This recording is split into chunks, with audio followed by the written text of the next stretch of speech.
दुर्लालत है हर उस इंसान के ऊपर जो रोटी खाता है, वो सपोर्ट नहीं करता किसान को, देश के किसान को। प्रधानमंत्री जी से अनुरोध है थोड़ा अपना स्वास्थ्य भी ठीक कर ले, आप उनको आराम देने की कोशिश और क्या। देखिए हम चाहते हैं आप रेस्ट करें, घर के बुजुर्ग हैं, घर के बुजुर्ग का काम क्या होता है, वो हमारे देश के बुजुर्ग हैं, सम्मानित कुर्सी पे हैं, अब उनकी उम्र भी काफ़ी हो रही, इतना काम करेंगे तो वहाँ पे मुझे इतना डरा दिया गया था।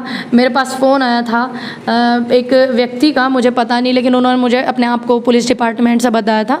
तो उन्होंने बोला था यूपी में गाड़ियाँ बहुत पलटती हैं। तो फिर मैंने कहा बस वहाँ मेरा मनोबल बस एक बात के लिए, आपको दिखता ही नहीं है। कहते हैं कि 18 घंटा हमारे प्रधानमंत्री जी काम करते हैं। मैं कहने लग जाऊँ मैं करूँ 18 घंटा काम? बताओ मैं कहने लग जाऊँ? क्या विश्वास? दिखाइए ना आप क्या करते हैं। वो दिखा रहे तो सही, वो क्या करते हैं? अब कहिए मुख्यमंत्री जी को प्रचार होकर के पैसे वो खराब होते हैं, जनता का टैक्स है। अब इतने बड़े बड़े होर्डिंग लग रहे हैं, 15 पंजे 75 रुपये के गेहूँ है उस झोले में, और 2 मुंह देखने पड़ रहे हैं, जबरदस्ती नाचा। क्या हो गया आपको? कॉमन सेंस की बात है, वो बेचारी मेहनत कर रही हैं। ये देखिए आप ऐसा ना करिए, बेचारी मेहनत करती हैं, लड़की हैं। नमस्कार दोस्तों, मैं पल्लवी राय, आप देख रहे हैं भारत एक नई सोच। बगल में एक मुस्कुराता चेहरा आपको नज़र आ रहा होगा। परिचय की मोहताज तो है नहीं, लेकिन फिर भी बता देती हूँ। हमारे बगल में पूनम जी हैं, और इनका पहला वीडियो जब मैंने देखा था तब मुझे ये फील हुआ कि अगर मेरे घर में इतनी मुझे छूट होती तो शायद किसान आंदोलन में मेरे घर से भी मुझे ट्रैक्टर पे जाने का मौका मिला होता। पर पहली बात तो ये कि हमारे यहाँ लड़कियों को इतनी छूट ही नहीं दी जाती कि वो ट्रैक्टर चलाएँ। तो आपको देख के मुझे लग रहा है कि बहुत सी ऐसी लड़कियां हैं जो ये सपना देख रही थी कि कभी वो भी ये लीड करेंगी किसी एक आंदोलन को, या कभी वो भी अपनी आवाज़ को इतनी मजबूती के साथ रख पाएंगी, और कभी उनको भी ऐसे तमाम लोग मिलना चाहेंगे। जैसे अभी आज मैं सुबह से देख रही हूँ, आपसे लोग मिलना चाहते हैं। आप खुद भी जानते होंगे कि भारत में कितनी बुरी स्थिति है लड़कियों की। घर से बाहर निकलना तो बहुत दूर की बात है, लेकिन आप पता नहीं कहाँ कहाँ जाती हैं, पता नहीं कितने लोगों से मिलती हैं, और पता नहीं कितनी बेटियों की आप प्रेरणा है। कैसे हुआ ये? क्योंकि आप भी एक गांव की हैं, हालांकि आप स्पोर्ट में थी, उसमें कोई दो राय नहीं, लेकिन थी तो गांव से। कैसे निकली और कैसे ये सफ़र कैसा रहा आपका? देखो मैं गांव से आकर के जब बात बॉर्डर पे चल रही थी किसान आंदोलन की, फसल और नस्ल बचाने की, तो मुझे लगा कि एक बेटी को बोलना चाहिए, क्योंकि मैं भी रोटी खाती हूँ, किसानों का दिया अन्न खाती हूँ, एक महिला किसान की बेटी हूँ, और वो भी उस महिला किसान की बेटी हूँ जो दूसरों के खेतों में जा कर के मेहनत करती थी। तो उस टाइम पे जो मिलती थी उनको दिहाड़ी 40 रुपये मिलती थी। 2002 से और 2005 तक के बीच का जो सफ़र था वो मेरी मदर का ऐसा था। तो मैं उस परिवार से बिलोंग करती हूँ। तो मैं एक बात बोलूँगी, अभी आपने बोला कि हमारे घर से अगर इतनी आज़ादी होती तो हम भी ट्रैक्टर से आते। तो सबसे पहले तो मैं आपको धन्यवाद कहूँगी पल्लवी कि आप मतलब इन सब चीज़ों से इंस्पायर हुए, आपको अच्छा लगा कि मुझे भी ऐसा होना चाहिए। और बाकी ऐसे देखिए फैमिली वाले हैं, सब सोचते हैं बेटी के साथ कुछ वो ना हो जाए, देश के हालात क्या है, प्रदेश के क्या है, सभी को पता, सभी लोग भयभीत हैं, लेकिन मंजिलें उन्हीं को मिलती हैं जिनके हौसलों में उड़ान हो। तो आप अपनी बेटी को चांद मत बनाइए, बेटी तो खुद चांद होती हैं, बेटियां चांद हैं, वो चांद ही होती हैं। तो आप उन्हें ऐसा चांद मत बनाइए कि लोग उनको घूर करके देखें, आप उन्हें सूरज बनाइए, सूरज बनाइए, चहकता हुआ सूरज, ताकि जब लोग देखें, जो गलत निगाह वाले लोग हैं उनकी नज़रें झुक जाएं। तो आप बेटी को इस तरीके से बनाइए, तो उड़ान भरिए उनमें, और आप जितनी आज़ादी देंगे उतना ही बेटी आगे जाती। किस डिपार्टमेंट में बेटी नहीं है? एक ज़माना वो था, देश की पहली IPS किरण बेदी थी, बनी थी ना वो, एक लड़की हो करके। तो वहाँ का सफ़र और आज यहाँ तक के सफ़र में, समय में, और जो युवा हैं उनमें, गांव में, सभी में माहौल अलग है। तो आप उस माहौल को बदलिए, अपनी बेटियों को कमज़ोर ना बनाएं, चांद की तरह खूबसूरत बनाएं, सूरज की तरह। इस तरीके की सोच अगर सभी लोग रखेंगे तो उम्मीद है कि जो लोग मुझसे कुछ सुन पाते हैं, मेरी बात को सही समझ पाते हैं, आप जैसे लेकिन क्रांतिकारी पड़ोस की लड़की बने तो ठीक है, लेकिन अपनी लड़की नहीं बनी। वही झांसी की रानी पैदा तो हूँ, लेकिन हमारे नहीं, पड़ोसी के घर में। शहीद आज़म भगत सिंह पैदा तो हूँ, लेकिन हमारे नहीं, पड़ोसी के घर में। तो सबसे पहले तो हमें यही चीज़ का वो त्याग करना पड़ेगा। जब मेरी पहली पंचायत थी, किसानों की पंचायतें नहीं लगती थी, 26 जनवरी के बाद लगने लगी, उससे पहले मेरी किसान पंचायत थी। मुझे बुलाया लखीमपुर शाहजहानपुर बंडा में, तो वहाँ पर मेरी मदर भी थोड़ी, में माहौल ऐसा हो गया था, बस मन था कि मैं अपनी मदर को देख लूँ, एक बार बात तो कर लूँ। उनके पास फ़ोन भी छोटा था, तो मैंने मैंने कहा देख नहीं सकती, उनकी आवाज़ तो सुन लूँ, माहौल ऐसा कभी जीवन में मुलाकात हो ना हो तो वो माहौल अलग था।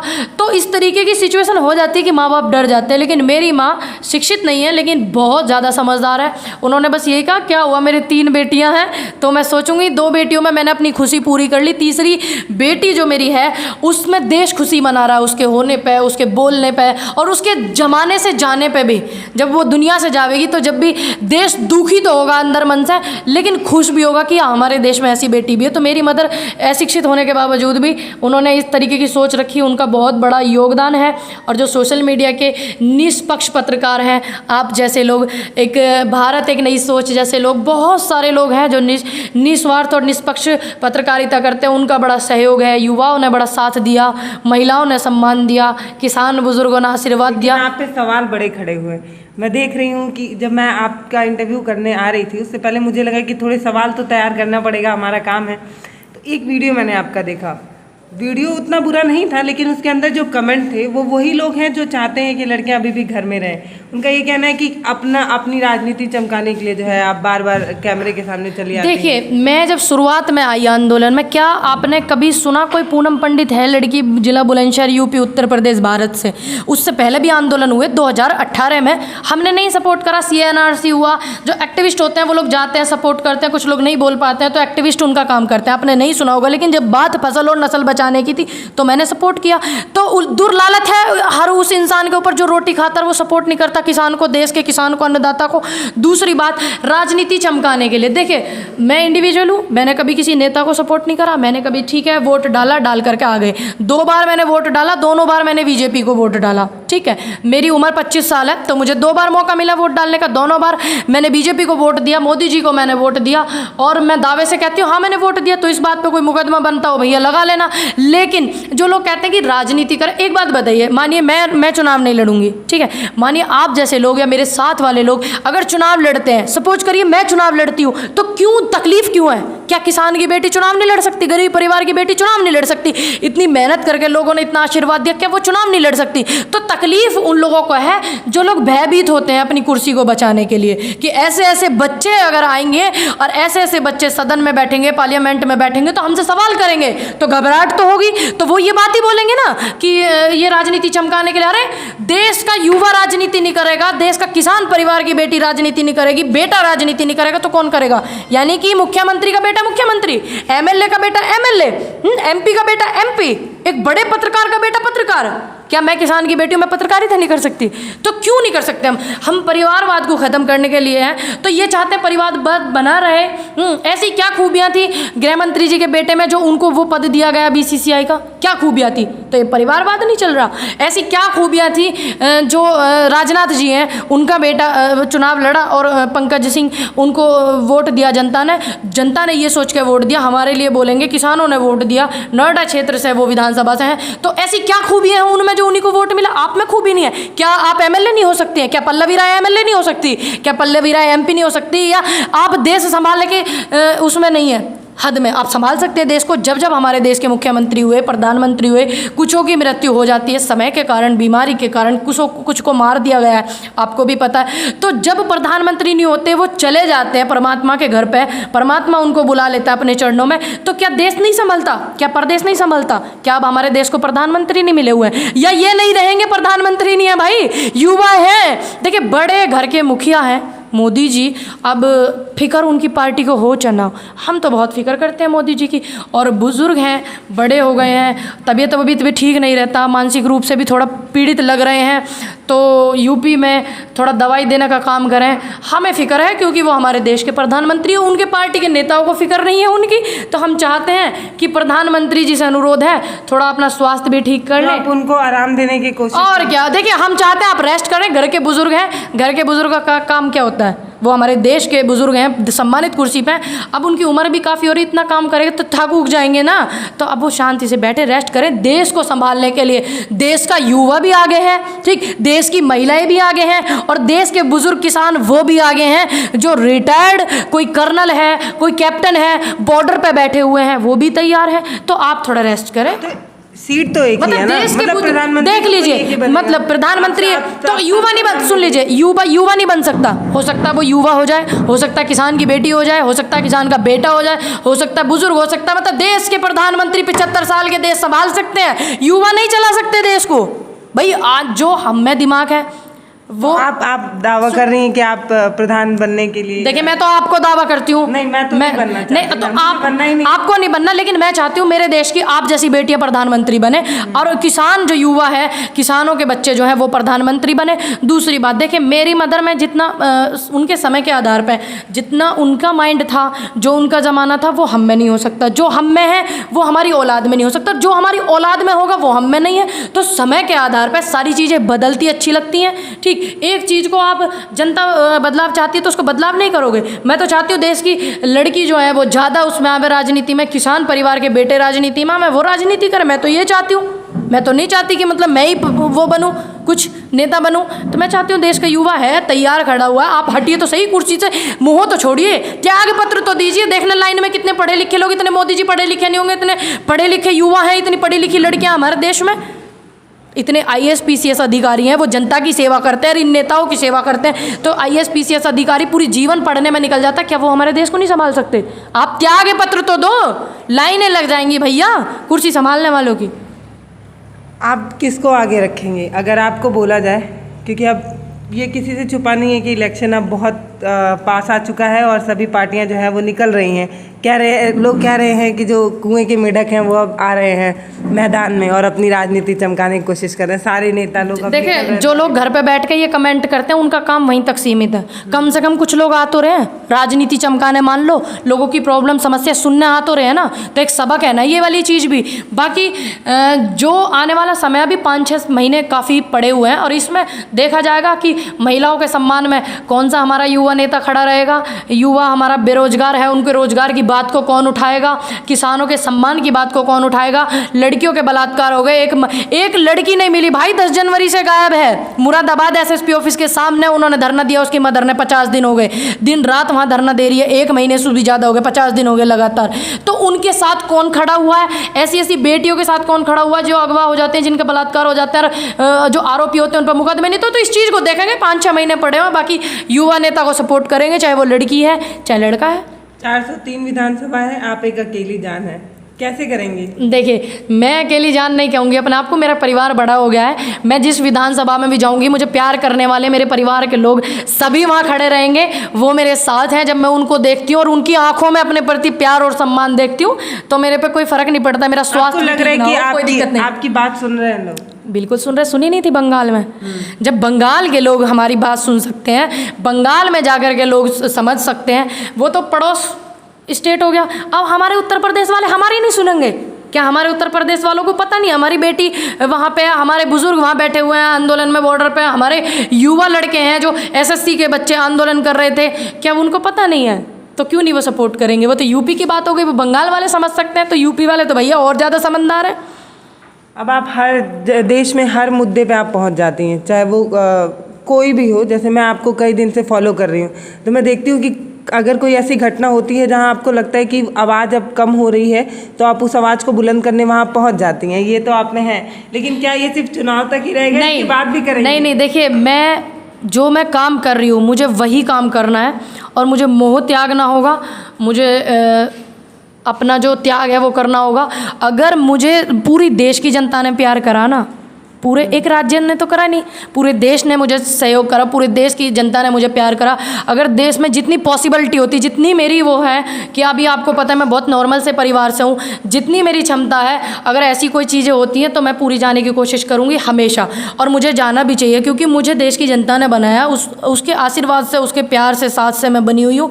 तो मेरी हमेशा से ये कोशिश रहेगी। देखिए, जो आवाज़ उठ गई तो वो तो ठीक है, चलिए और लोगों ने उठा दी, एक्टिविस्टों ने, मान लीजिए। जो आवाज़ नहीं उठ रही है हम उसको सपोर्ट करेंगे ना, तो एक अलग बात होगी।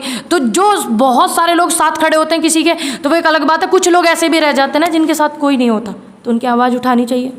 सब लोग ये जानना चाहते हैं कि पूनम पंडित जी को कैसे देखा जाए, देश की बेटी देखा जाए या एक लीडर के रूप में देखा जाए, देखा कैसे जाए? क्योंकि कभी कभी आप महिला किसान की बेटी के रूप में देखा जाए और देश की बेटी के रूप में देखा जाए तो वो ज़्यादा अच्छा भी है और सबसे सम्मानित है। कभी कभी लीडर के रोल में भी आप तो अब मुझे पता नहीं, मैं आवाज़ उठाती हूँ तो आप मुझे में क्या देखते हैं? एक लीडर देखते हैं, एक बेटी देखते हैं, एक अपना साथी देखते हैं, एक लोगों का नज़रिया है कि वो मुझे किस रूप में देखते हैं। बाकी उनका मन है। बाकी देश की बेटी बहुत सम्मानित शब्द है और वो ज़्यादा अच्छा है, खूबसूरत भी है। आप तो देश की बेटी हैं, लेकिन मुझे ये बताइए कि क्या कभी आपके घर में ऐसी कोई घटना हुई हो जिसमें आपकी मम्मी को लगा हो कि अरे मतलब मुझे अपनी बेटी को इतना फ्रंट में नहीं रखना चाहिए? क्योंकि मैं देखती हूँ, जब मैंने अपनी फील्ड में काम करना शुरू किया था तो हर 2 घंटे बाद मम्मी फ़ोन करके बस ये जानना चाहती थी कि ठीक हो कि नहीं। तो आपके साथ ऐसा होता है कि मम्मी बहुत डर जाती हूँ और वे कहती हूँ आज नहीं निकलना है बाहर? जब मैं बॉर्डर पे थी तो पुलिस ने काफ़ी परेशान किया, तो मेरी मदर से मेरी 5-6 दिन तक भी बात नहीं होती थी। तो वो परेशान रहती थी, पुलिस वाले भी उनको फ़ोन कर करके परेशान करती थी, लड़कियां, लेडीज़ पुलिस। तो वो ये रहती तो तूने किया क्या ऐसा जो इतनी परेशान है? फिर मैंने उन्हें बहुत समझाया कि मैंने कहा मैं अकेली बेटी आपने ऐसी थोड़ी पैदा क्यों, बहुत सी बेटी ऐसी हुई है। आप इतने हमारे देश में वीरांगनाएं हुई हैं, झांसी की रानी लक्ष्मीबाई, रानी छलकारी बाई, उन्होंने इतना कुछ करा। तो मम्मी किसी किसी को परमात्मा ये आशीर्वाद देता है कि इस लायक मैं हूँ। तो उन्हें मैंने समझाया। बस वो एक बात से दुखी रहती थी, इस बात से वो आज भी दुखी रहती है। भी कुछ ऐसी घटनाएँ हो जाती हैं, भी कुछ हो भी गया तो मैं उसको उठाना नहीं चाहूँगी, मैं ज़्यादा पब्लिकली नहीं करना चाहूँगी, ठीक है जो हुआ। बाकी अब उसी चीज़ से डरती है कि मैं अपने परिवार की पूरी जिम्मेदार हूँ। आप मुझे मेरे परिवार का बेटा कह सकती हैं, आप मुझे मेरे परिवार का एक जिम्मेदार पर्सन कह सकती हैं। मेरे फादर साहब 2013 से नहीं हैं और मेरे भाई हैं, वो भी इतने पढ़े लिखे नहीं। तो पूरे परिवार की जिम्मेदारी है। मेरी छोटी बहन की जिम्मेदारी भी मेरे पे थी, मैंने उसकी शादी 2019 में की। तो बहुत सारी जिम्मेदारी। तो एक जिम्मेदार पर्सन को अगर कुछ तकलीफ हो तो पूरे परिवार का सिस्टम ख़राब हो जाता है। तो ये वाली बात वो सोचे करें बार बार, लेकिन मैंने उन्हें समझाया। तो वो मम्मी माँ है मेरी, नहीं मम्मी समझ जाती हैं, समझ जाती है, लेकिन कभी कभी बहुत दुखी हो जाती है। वो आवाज़ से पहचान लेती है। जब मैं दुखी होती हूँ, परेशान होती हूँ या मेरी तबीयत ख़राब होती है तो मैं बोल दूँगी हेलो, वो हेलो ही बोल के समझ जाती हैं। माँ है ना, भाई माँ है तो वो जन्म देने वाली जननी है, तो वो समझ जाती है आवाज़ से ही। लेकिन कभी कभी कर देती हैं वो ऐसी मुझे इमोशनल कि मतलब नहीं जाना चाहिए। मैंने कहा अब मम्मी एक परिवार की जिम्मेदारी वो पूरे से निभाए हैं, अब पूरे देश के परिवार की जिम्मेदारी परिवार का सदस्य बनाया देश की जनता ने। तो क्या तुम चाहती हो मैं ये जिम्मेदारी अच्छे से ना निभाऊँ अपनी? क्या आप चाहती हो मैं अपनी जिम्मेदारियों से मुंह मोड़ूँ? तो वो समझ जाती है। एक ऐसी कोई घटना बताइए जिसमें आपका मनोबल बहुत टूटा हो और आपकी माँ ने संभाला। मैं लखीमपुर, मैंने अभी बताया आपको, मैं वहाँ गई थी। तो वहाँ पे मुझे इतना डरा दिया गया था। मेरे पास फ़ोन आया था एक व्यक्ति का, मुझे पता नहीं, लेकिन उन्होंने मुझे अपने आप को पुलिस डिपार्टमेंट से बताया था। लेकिन मुझे लगता नहीं कि पुलिस डिपार्टमेंट से वो हो, क्योंकि पुलिस डिपार्टमेंट कभी इस तरीके की हरकत नहीं करता। तो उन्होंने बोला था यूपी में गाड़ियाँ बहुत पलटती हैं। तो फिर मैंने कहा बस वहाँ मेरा मनोबल बस एक बात के लिए टूटा था। उसके बाद फ़ोन आने के बाद भी मैंने बोली थी ये वाली बात माइक में कि मैं आप लोगों के बहुत करीब हूँ। फ़ोन पे करवा के मैंने ऐसे माइक चलवाया, स्पीकर ऑन कर, मैं आप लोगों के बहुत करीब और आपसे मिल के ही जाऊँगी। जितनी लोग खड़ी थी वहाँ पे, जितनी जनसंख्या थी वहाँ की, वहाँ पे जितनी जनता आई हुई थी इलाका गुरुद्वारे में, तो मैंने उनको बोला था कि मैं आपसे मिल के ही जाऊँगी। तो मेरा मनोबल इसलिए नहीं टूटा था कि मेरे पास ऐसे वाहियात व्यक्ति का फ़ोन आया था। मेरा मनोबल बस इस बात से टूटा था कि जीवन में कभी मौका मिले ना मिले, मेरी मदर के पास फ़ोन भी छोटा है। तो मैंने कहा मैं उनको देख नहीं सकती तो मैं उनको सुन तो लूँ एक बार। तो मैंने बोला मेरे बहुत ज़्यादा बस ये था कि मैं अपनी मम्मी को देख लूँ। उन्होंने बोला कि मेरी बेटी है, मेरी बेटी ऐसे तो कमज़ोर नहीं हो सकती, क्योंकि मेरी माँ भी बहुत संघर्षशील रही हैं। पहले से परिवार का इतना बेहतर नहीं रहा, बहुत पहले बहुत बेहतर था, बीच में बहुत सिस्टम ख़राब हो गया। मेरी बेटी ऐसे उदास तो नहीं हो सकती। और जिसकी इतनी सारी माँ हो, आशीर्वाद देने वाली, प्यार करने वाली, इतनी सारी बहनें हो, इतना सारा भाई हो देश में, वो ऐसे बैठी बैठी सी आवाज़ में कैसे बात कर रही है। तो फिर मैंने वो पंचायत भी कंप्लीट करी, सब बेहतर हुआ। लेकिन ऐसे वाहियात लोग होते हैं मनोबल को तोड़ने के लिए। तो इस तरीके का मान सकते हैं कि धाकड़ पूनम पंडित जी के पीछे उनकी माँ का बहुत बड़ा रोल। बहुत, मेरी माँ का तो पहले से ही, मेरी माँ की ये स्थिति भी नहीं थी कि वो मुझे अच्छे स्कूल में पढ़ाएं। शुरू में वो 40 रुपए की मजदूरी खेत में करती थी और उस दौरान मैं 3rd क्लास में थी। शुरू में मैंने 3rd क्लास तक उसमें पढ़ा प्राइमरी स्कूल में। फिर वो 3rd क्लास तक ही था प्राइमरी स्कूल गाँव वाला, पहले बहुत पहली बात है। उसके बाद मेरी मदर मुझे उस 40 रुपये की मजदूरी में से ही मुझे प्राइवेट स्कूल में भेजती थी। और गाँव में से सिर्फ 2 ही बच्चे जाते थे पढ़ने के लिए बस में बैठ करके, उस ज़माने में। तो वो मेरे पीछे हमेशा से उन्होंने सहयोग करा, मेरी पढ़ाई में भी, फिर मुझे शूटिंग करनी थी, स्पोर्ट्स में भी उन्होंने मुझे सहयोग करा। और एक महान व्यक्ति हैं, परमात्मा की जगह हम उनको देते हैं, जिन्होंने शूटिंग में मुझे आगे बढ़ाया और जिन्होंने मुझे स्पोर्ट्स में सपोर्ट किया, क्योंकि स्पोर्ट्स बहुत महंगा गेम है, मेरी मदर नहीं उसको कर पाती थी।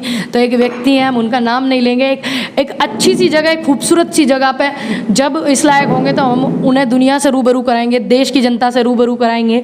और बस हमारे घर में उनको भगवान की तरह मानते हैं। उन्होंने शूटिंग में सपोर्ट किया, हमारी माँ ने हमें पढ़ाई में सपोर्ट किया और हमेशा साथ खड़ी रही। ऐसे माहौल में भी वो हमारे साथ हैं। वो मंच वंच से बहुत दूर रहती है, एक बार बुलंदशहर में उन्हें लोग तब भी पीछे रहती है, जब मीडिया भी आती है तो वो इतना नहीं बोल पाती हैं, बहुत गाँव के लोग आप समझते हैं कैसे नहीं, लेकिन एक माँ की खुशी वहीं पे पूरी हो जाती है जब उनका बच्चा बहुत आगे जा रहा होता है। वो बहुत मतलब खुश है। वो अपनी खुशी पता नहीं आपको बता पाती होंगी नहीं, लेकिन वो जब भी सोशल मीडिया पे आपको इतनी मजबूती के साथ बोलते देखती होंगी तो उनको लगता होगा कि मैंने जो भी मेहनत की ना वो सफल हो गई। हाँ बिल्कुल। और वो बस ये बोलती हैं कि मतलब तू कुछ भी करना, जो तेरा मन करे तू वो करना। पहले से मेरे फादर साहब भी ऐसी सोच के थे कि काम वो करना जिससे समाज में हमारी इज्जत खराब ना हो, कुछ भी करना। मेरी मदर बोलती हैं यही वाली बात कि तू कुछ भी करना, जो मर्जी तेरा मन करे वो करना, लेकिन जो तेरी सोच आज है, जो तेरा लगाव आज है जनता के प्रति, महिलाओं के प्रति और ये युवा साथियों के, देश की पूरी समस्त जनता के प्रति, जो तेरा आज मन है, जो तेरे आज विचार हैं, बस मैं ये चाहूँ कि हमेशा तेरे विचार वही रहें। और आज भी मैं परमात्मा के आगे अगर सर झुकाती हूँ तो बस मैं उससे एक ही चीज़ मांगती हूँ, हे ईश्वर, कि मेरी जैसी सोच है ना बस वो सोच ऐसी रखना, मेरी सोच को मत बदलने देना कभी भी। और मैं चाहे जीवन में कुछ भी अच्छा करूँ, कुछ भी बेहतर हो, कुछ भी अप हो डाउन हो, लेकिन मेरी सोच को वही रखना जो सोच आज है। वो ऐसी उम्मीद करती है मुझसे, यही चीज़ बोलती है।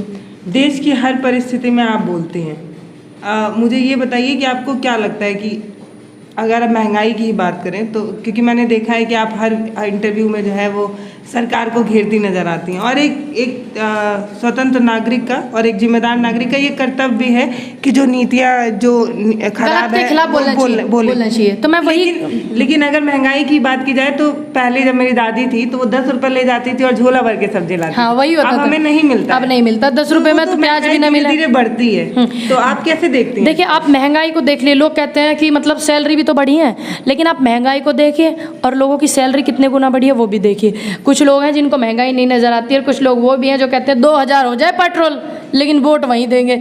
अभी भैया हम हैं, देखिए किसान परिवार से, ठीक, आप हैं पत्रकारिता करती हैं, क्या आप 2000 रुपये पेट्रोल हो जाएगा आप खरीदेंगे? अच्छा लगेगा आपको? और आपकी सैलरी वही है, आपकी इनकम वही है जो आज है, नहीं ले सकती ना। तो क्या हम तो ले नहीं सकते, वो लोग ले सकते हैं जो दलाली करते हैं, जो खाते हैं भैया इन सब चीज़ों का, जिनका रिश्वत खा खा करके, जनता के टैक्स खा खा करके पेट मोटे हो रहे हैं, भैया वो ही ले सकते हैं, हम तो ले सकते नहीं। हम तो कोई बात ना, रिक्शा टेम्पू में भी चले जाएंगे, लेकिन हम 2000 रुपये का पेट्रोल नहीं ले सकते। कोई बुलाएगा बोल देंगे भाई आपने बुलाया, प्लीज़ आप ही हमें मतलब करियर अरेंजमेंट आने का, हम नहीं कर सकते। अच्छा, मैंने जब आपको देखा तब आप पहली बार ट्रैक्टर लेके बॉर्डर पर आ रही थी। उससे पहले तो मैं सच बताऊं तो मैं आपको जानती भी नहीं थी और बहुत से लोग आपको नहीं जानते थे। बहुत से ही नहीं, बिल्कुल नहीं जानते थे। मैं तो खुद बोल, कोई नहीं जानता था। हाँ तो ये अच्छी बात है। फिर उस चीज़ का माहौल देख करके मुझे बड़ा अच्छा लगा। हरियाणा में 15,000 महिलाओं को ट्रेनिंग दी गई ट्रैक्टर के, मैं बड़ी खुश हुई। मैंने कहा चलिए कुछ तो बेहतर हुआ। तो हमारे देश में ऐसा भी है, बहुत महिलाएं, इस तरीके का सिस्टम है। तो आप इतने दिन से बॉर्डर पे हैं, आपको क्या लगता है कि सरकार झुक जाएगी? क्योंकि सरकार अभी तक जितनी भी नीतियाँ बनाती है वो, ये किसान है, देश की जनता है, जनता जनार्दन है। जनहित के आगे हर किसी व्यक्ति का कद छोटा होता है, चाहे वो राष्ट्रपति है, चाहे वो प्रधानमंत्री है। और जब जब अड़ियल रवैया किसी सरकार ने अपनाया है तो जनता ने उसको अस्वीकार करके फिर सरकारें ही बदली है। लेकिन इस लायक कर देती है जनता की, फिर वो ही नहीं रहते इस लायक कि वो कुछ बिल ला सके। लेकिन जो बॉर्डर पे है उनको किसान मानने को कौन ही तैयार है? सारी मेन स्ट्रीम मीडिया जो है, नए नाम, देखिए मिनिस्ट्री मीडिया तो अब की बार ये दिखाना भी भूल गई कि रक्षाबंधन पे घेवरों में कितनी वो है, मेवा इनमें ये मावे हो में ना मिलावट कितनी, अब की बार तो ये भी दिखाना भूल गई। दास्तान है तालिबान के चक्कर में। मिनिस्ट्री मीडिया को छोड़ दीजिए आप, ठीक है, मिनिस्ट्री मीडिया क्या दिखाएगी, उसका काम क्या है, वो क्या करती है क्या नहीं करती, उसको छोड़ दीजिए। उनका काम जितना उनको दिया जा रहा है वो इतना कर रहे हैं, बाकी जनता है। और इन्होंने, सरकार के लोगों ने एक और वो अपना लिया गया है कि इनके कुछ काम तो बचा नहीं है, अब ये सर्टिफिकेट बांटने के काम करते हैं कि कौन नेता है, कौन अभिनेता है, कौन किसान है, कौन खालिस्तानी है, कौन पाकिस्तानी है, और कौन अच्छा व्यक्ति है, कौन विकाऊ है, कौन फालतू फर्जी किसान है। अब इन्होंने ये काम कर दिया क्योंकि देश में काम नहीं रहे ना, देखो इनको, देखो देश में इनकी तरफ से काम नहीं रहे, काम नहीं है देश में। क्या युवा इतना फिर रहा बेरोजगार, रोजगार नहीं दे सकते? काम तो बहुत है करने वाले के लिए, करें तो सही, लेकिन काम इनके अलग हो गए। इतना तो काम करते हैं, आपको दिखता ही नहीं है। कहते हैं कि 18-18 घंटा हमारे प्रधानमंत्री जी काम करते हैं। क्या मैं कहने लग जाऊं मैं करूँ 18 घंटा काम? बताओ मैं कहने लग जाऊं? क्या विश्वास? दिखाइए ना आप क्या करते हैं। वो दिखावे तो सही, वो क्या करते हैं? अब कहिए मुख्यमंत्री जी को, वो दिखाएं, कहिए वो भी तो दिखाएं 18 घंटा क्या काम करते हैं। पूरा 18 घंटा का आप 2-4 साल शेड्यूल चलवा लीजिए उनसे, पूरा टाइम बांध लें वो अपना एक, कि पूरा 18 घंटे तक मीडिया में रहे, लाइव रहे और देश को दिखावें क्या करते हैं 18 घंटे तक। वो दिखाएं तो सही। अब आप कह रहे हैं मेरे से, आप दिखाइए ना। अब मैं तो दिखा दूं। पहले जिस व्यक्ति ने ये बात कही है वो हमारे सम्मानित व्यक्ति हैं भाई, है ना, उनसे कहिए अब वो 18 घंटे का काम दिखाएं तो जनता भी दिखा देगी। अब मैं कहूँ मैं भी करती हूँ। चुनाव में क्या करेंगे? चुनाव में बेहतर करेंगे। कैसे?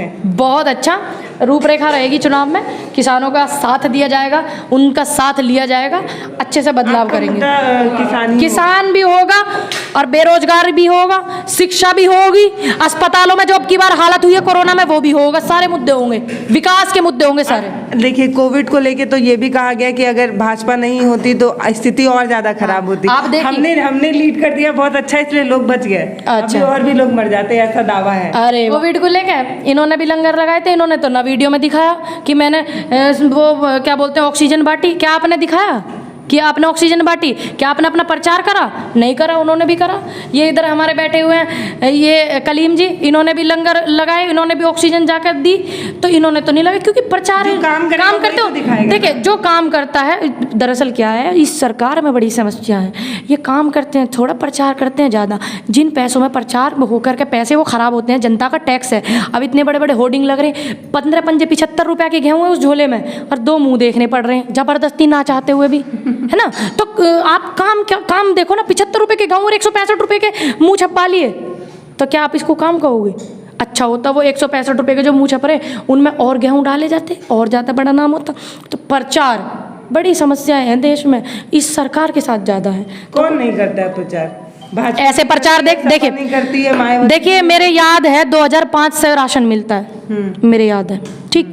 जनता का आपने इतना महंगा पेट्रोल कर दिया, टैक्स इतना कर दिया, ये कर दिया, वो कर दिया, उसमें आप 2 रुपये, एक बात सुनिए, 2 रुपये किलो गेहूं देने वाला व्यक्ति स्कॉर्पियो और फॉर्च्यूनर में घूमे हैं, और आम किसान इतनी मेहनत करने वाला बुग्गी पे ही रहे, साइकिल पे ही रहे, तो फ़र्क है ना दोनों चीज़ों में। अब प्रचार कौन नहीं करता? ये ऐसे प्रचार आपने देखे जरा सी बात पे थैंक यू मोदी जी, धन्यवाद मोदी जी वैक्सीन देने के लिए, धन्यवाद मोदी जी मीराबाई चानू जी को मेडल दिलाने के लिए। देखा आपने उनके स्वागत समारोह में ये बोर्ड लगाया हुआ था उनके कार्यकर्ता ने? क्या मीराबाई चानू जी की कोई मेहनत नहीं थी? क्या उनकी कोई तपस्या नहीं थी? तो मोदी जी थोड़ी मेडल बांट रहे थे, लोग भूल गए हैं क्या करना है। धन्यवाद मोदी जी कोरोना में वैक्सीन देने के लिए। अरे कोर्ट ने फटकार लगाई थी जब जाके फ्री वैक्सीन दी कि देश में ऐसी आपदा आएंगी, सरकार को फ्री देनी पड़ेगी वैक्सीन, बाद में दिया, आपको भी पता है इस बात का था, ठीक।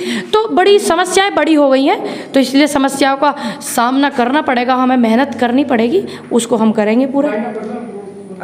पूनम जी ग्राउंड पे हैं और काफ़ी दिनों से काफ़ी एक्टिव हैं। इनका ये मानना है कि सरकार जो है वो थोड़ा कम सुनती है, तो आवाज़ तेज करके बोलने की ज़रूरत है ताकि उनको कानों में कम सुनाई देता है वो सुनाई दे सके। इसलिए काफ़ी धाकड़ आवाज़ में हमेशा क्षेत्रों में नज़र आती हैं। अभी इनके पास थोड़ा कम समय है, इसलिए इस बात को यहीं ख़त्म कर रहे हैं। लेकिन एक बात आखिरी में आपको बता दूँ कि जब पूनम जी का वीडियो देखती थी तब ये ज़रूर सोचती थी कि हमारे देश में एक ऐसा लीडर होना चाहिए, एक महिला लड़की होनी चाहिए जो कम से कम फ्रंट में आकर अपनी बात खोल कर बोल तो सके।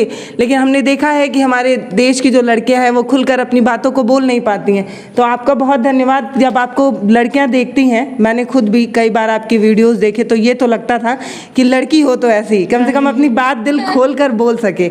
मुझे नहीं पता कि आप जो सोच रही हैं आपकी वजह से आप पता नहीं किस पार्टी को सपोर्ट करेंगी, वो जीतेगा नहीं जीतेगा ये मुझको नहीं पता, और मैं इस राजनीति में पढ़ना भी नहीं चाहती। पर मैं इतना ज़रूर जानती हूँ कि पूनम जी तमाम लड़कियों के लिए प्रेरणा है, और आगे भी आप ऐसे ही बोलते रहिए ताकि और भी लोग आगे बढ़ सकें। आपको देखकर बहुत लड़कियाँ बोलना सीख रही हैं। बहुत बहुत धन्यवाद, आप अपना समय दी। आपको ये बातचीत कैसी लगी है वो कमेंट बॉक्स में हमें लिखकर ज़रूर बताइएगा। आपकी प्रतिक्रिया का हमें हमेशा इंतज़ार रहता है। बहुत बहुत धन्यवाद।